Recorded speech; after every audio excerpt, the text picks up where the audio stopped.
Hello दोस्तों, आज के इस वीडियो में हम बात करेंगे घातांक के नियम और उनके उदाहरण समझते हैं।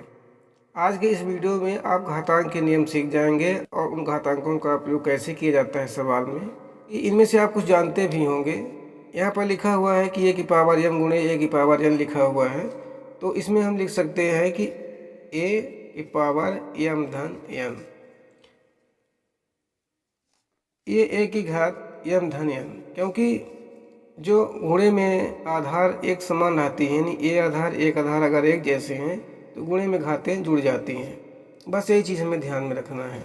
जैसे अगर 3 की घात 4 हो और गुणे 3 की घात 5 हो तो ये हो जाएगा 3 की घात 4 धन 5। इसको हम लिख सकते हैं 3 की घात 9। बस यही चीज़ हमें ध्यान में रखना है। जब आधार समान रहते हैं तो गुणे में घातें आपस में जुड़ जाती हैं और भाग में घट जाती हैं। यहाँ पर हम लिखेंगे कि ए की पावर m भागे ए की पावर n लिखा हुआ है। आधार समान है तो ए की पावर m ऋण n हो जाएगा। घातें आपस में घट जाएंगी। जैसे अगर 3 की पावर 4 लिखा हुआ है और भागे 3 की पावर 5 है तो क्या हो जाएगा, घातें आपस में घट जाएंगे, यानी 3 की घात 4 ऋण 5। तो यहाँ पर हो जाएगा 3 की घात ऋण 1। इस तरह से जब इस तरह से प्रक्रिया रहती है कि एक आधार के ऊपर घात रहती है, फिर कोष्टक रहता है, फिर घात लगी रहती है, तो ये आपस में इनका गुणा हो जाता है, यानी ए की पावर mn हो जाता है। यानी अगर कोई संख्या 5 है, उसकी घात 2 लगी हुई है और बाहर भी एक घात लिखी हुई है, तो इनका आपस में गुणा हो जाता है, यानी 4 दूनी 8, 5 की घात 8 हो जाता है। बस यही चीज़ हमें ध्यान में रखना है।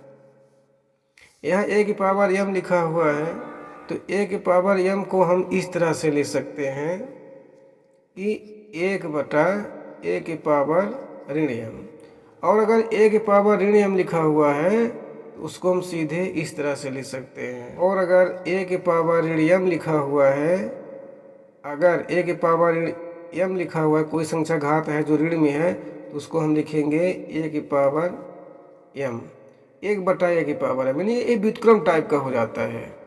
कि अगर 4 की घात ऋण 2 लिखी हुई है तो इसको हम क्या लिखेंगे, ऋणात्मक है तो इसको हम धनात्मक करेंगे, 4 की घात 2 ऋण 2 मतलब 1 बटा हो जाता है। ऐसा हमने योज्य प्रतिलोम में पढ़ा था कि धन का ऋण हो जाता है। अगर ये संख्या ऋणात्मक है, 4 की घात ऋण 2 लिखा हुआ है, तो इसको अगर हम 1 बटे 4 की घात 2 लिख सकते हैं।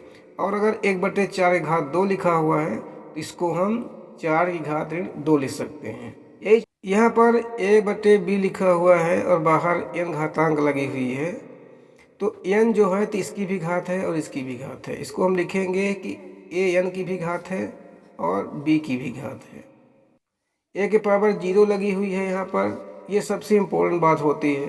अगर a की पावर 0 है, यानी अगर कोई संख्या है, अगर उसकी पावर 0 लगी हुई है तो उसका मान 1 होता है।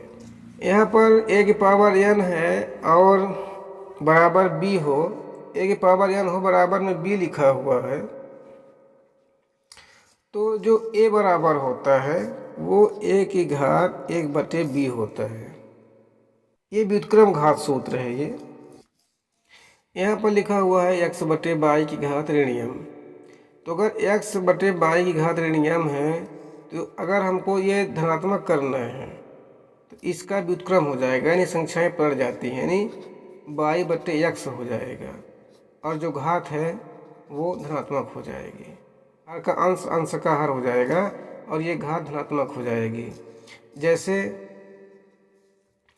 अगर 3 बटे 5 की पावर ऋण 2 लिखी हुई है, तो जब हमको इसको हल करना होगा तो ये 5 बटा 3 की घात 2 हो जाएगी। तो इस √3 को हम लिख सकते हैं 3 की घात 1 बटे 2, और 4 √3 लिखा हुआ है तो इसको लिख सकते हैं 3 की घात 1 बटे 4। यहाँ पर 2 माना जाता है इसलिए 1 बटे 2। एक बार फिर से हम देखते हैं कि अगर आधार समान रहता है तो घातें आपस में जुड़ जाती हैं, जैसे 4 धन 5 हो गया है।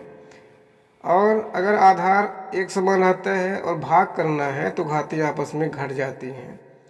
कोष्टक के अंदर अगर एक घात लगी हुई है, एक घात बाहर है, तो उनका आपस में गुणा हो जाता है, जैसे 4 दूनी 8, अगर ए के पावर m लिखा हुआ है धनात्मक है तो वो ऋणात्मक हो जाता है, और अगर घात ऋणात्मक लिखी हुई है कि ए की पावर ऋण m तो वो 1/a के पावर m यानी धनात्मक हो जाती है। जैसे 4 की घात ऋण 2 लिखा हुआ है तो ये हो गया है 1/4 की घात 2, यानी ये हो जाएगा 4 चौक 16। इसको हमने देखा कि अगर कोई संख्या है कि a/b लिखी हुई है, जैसे 4/5 लिखा हुआ है, और अगर बाहर घात लगी हुई है 3 की, तो ये जो है तो दोनों की घात मानी जाएगी, यानी 4 की घात 3 और 5 की घात 3, दोनों की घात ये होती है इस तरह से। और अगर कहीं किसी की संख्या की घात 0 लगी हुई है तो उसका मान 1 होता है। ये खाली स्थान भरने के लिए 8वीं में आता है, और कभी कभी तो कंपटीशन के एग्जाम में भी आ जाता है इस तरह से।